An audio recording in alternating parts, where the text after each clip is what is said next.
നല്ല അടിപൊളി beef chilli എങ്ങനെ ഉണ്ടാക്കും എന്നുള്ള ഒരു റെസിപ്പിയാണ് ഇന്ന് പരിചയപ്പെടുത്തുന്നത്. പലരും ഉണ്ടാക്കിയിട്ടുണ്ടാവും, പക്ഷേ നമ്മൾ ബീഫ് ചില്ലി എന്ന് പറഞ്ഞാൽ ഒരു 10-20 വർഷം മുന്നേ നമുക്ക് നിന്ന് പരിചയമുള്ള ഒരു ഹോട്ടലിൽ എങ്ങനെ ഉണ്ടാക്കും എന്നുള്ളൊരു ബീഫ് ചില്ലിയാണ്. പക്ഷേ ഇതിനായിട്ട് കഴിക്കാൻ വരുന്നത് 25 കിലോ ബീഫ് ചില്ലിയായിരുന്നു അവിടുത്തെ ഹോട്ടലിലെ അന്നത്തെ രാത്രിയത്തെ ഒരു സെയിലിംഗ് എന്ന് പറയുന്നത്.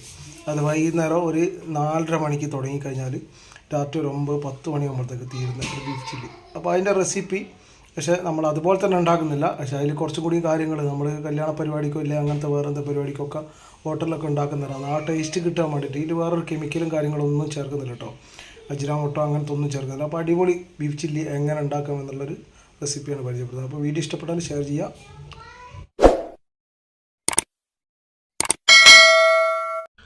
ബീഫ് ചില്ലിക്ക് മസാല ഉണ്ടാക്കാൻ വേണ്ടിയിട്ട് നമ്മൾ അതിലേക്ക് ഒരു 1/2 ടീസ്പൂൺ മഞ്ഞൾപ്പൊടി, അതേപോലെ ഒരു 1.5 ടീസ്പൂൺ മുളക് പൊടി ആഡ് ചെയ്യുക.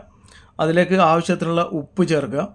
പിന്നെ സാധാരണ നമ്മൾ പല രീതിയിലും മസാല ഉണ്ടാക്കുന്നുണ്ട്. ഇതിനൊരു വെറൈറ്റി മസാലയാണ്, പലരും പല ഐഡിയയിൽ ഉണ്ടാക്കുന്നുണ്ട്. ഞാൻ ഉണ്ടാക്കുന്ന റെസിപ്പിയാണ് പറയുന്നത്.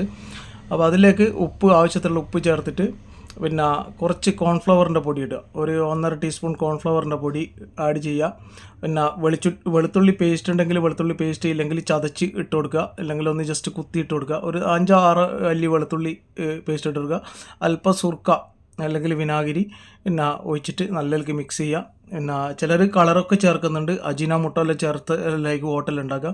അതിനുശേഷം ബീഫ് നല്ലതുപോലെ മഞ്ഞപ്പൊടിയും പിന്നെ ഉപ്പിട്ട് പിന്നെ വേവിച്ചിട്ട് കഷ്ണാക്കി എടുത്ത ബീഫ് നിങ്ങൾക്ക് പിന്നെ ക്യൂബ് പീസുകൾ അങ്ങനെ ആക്കിയിട്ട് വേണം എടുക്കാം.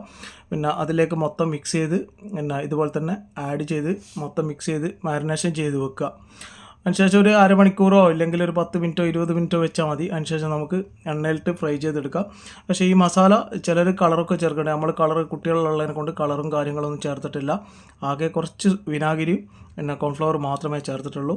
നമ്മൾ റെസിപ്പിയിലുള്ള ഫുൾ കാര്യങ്ങൾ നമ്മൾ ഇതിൽ ആഡ് ചെയ്യുന്നില്ല. നിങ്ങൾക്ക് ഈ ബീഫ് ചില്ലി കണ്ടാൽ തന്നെ മനസ്സിലാവും. കാരണം ഒരുപാട് വർഷങ്ങൾക്ക് മുന്നേ ഞാൻ നിന്ന് ഹോട്ടലിൽ പരീക്ഷിച്ചിട്ടുള്ളൊരു ബീഫ് ചില്ലിയാണ്. അതിനുശേഷം എണ്ണ ചൂടായതിനു ശേഷം എണ്ണയിൽ ഓയിൽ ഒഴിച്ച് പാനിലാണെങ്കിൽ പാനിലിടുക. പക്ഷേ മുങ്ങിപ്പൊരിയുന്നതാണ് ഏറ്റവും നല്ലത്. അപ്പോൾ അതുപോലെ നമ്മൾ വീട്ടിലേക്കാനെ കൊണ്ട് അത്യാവശ്യത്തിന് കുറച്ച് എണ്ണ മാത്രം എടുത്തിട്ട് ചെറിയ രീതിയിൽ മുങ്ങിപ്പൊരിയുന്ന രീതിയിൽ പിന്നെ നമ്മളിട്ട് ഫ്രൈ ചെയ്ത് കാരണം വെന്തത് കൊണ്ട് നമ്മൾ ജസ്റ്റ് ഒന്ന് ഒരു 1/4 ബോയിൽ ആയിരിക്കും നമ്മൾ ബീഫ് എടുത്തിട്ടുണ്ടാകുക കട്ട് ചെയ്യാൻ വേണ്ടിയിട്ട്. അതിനുശേഷം പിന്നെ നമുക്ക് കുറച്ച് പോകണ്ട, അതിലേക്ക് മുളക് നടു കഷ്ണാക്കിയിട്ട് നമ്മൾ ചീന്തിയിട്ടിടുക. അതിൽ കുറച്ച് കറിവേപ്പില ഇട്ട് കൊടുക്കുക. പക്ഷേ നല്ലതുപോലെ ഫ്രൈ ചെയ്ത് എടുത്തു കഴിഞ്ഞാൽ ഇതിൻ്റെ കളറിൻ്റെ ഒരു മാറ്റം നമുക്ക് കാണാൻ പറ്റും, ബീഫ് വെന്ത് പിന്നെ ഫ്രൈ ആയിട്ട് വരുന്നത്. അതിനുശേഷം നമ്മൾ എന്ത് ചെയ്യാം, ഊറ്റി എടുത്തതിന് ശേഷം നമുക്കിത് പിന്നെ പൊറോട്ട കൂടെ കഴിക്കാൻ പറ്റും, ചോറിൻ്റെ കൂടെ കഴിക്കാൻ പറ്റും, എല്ലാത്തിൻ്റെ കൂടെ ആഡ് ചെയ്ത് കഴിക്കാൻ പറ്റും.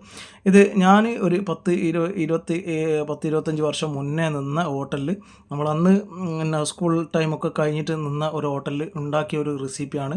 ഇതിൽ കുറേ കാര്യങ്ങളും കൂടി അവർ ആഡ് ചെയ്യുന്നുണ്ട്. പക്ഷേ ഞാൻ വേറെ പല സ്ഥലങ്ങളിൽ നിന്ന സമയത്തൊക്കെ ഈ ബീഫ് ചില്ലി ഉണ്ടാക്കിയിട്ടുണ്ട്. അപ്പോൾ അതിൻ്റെ ഒരു ടേസ്റ്റ് നിങ്ങൾക്ക് ഈ ബീഫ് ചില്ലി കണ്ടാൽ തന്നെ മനസ്സിലാവും.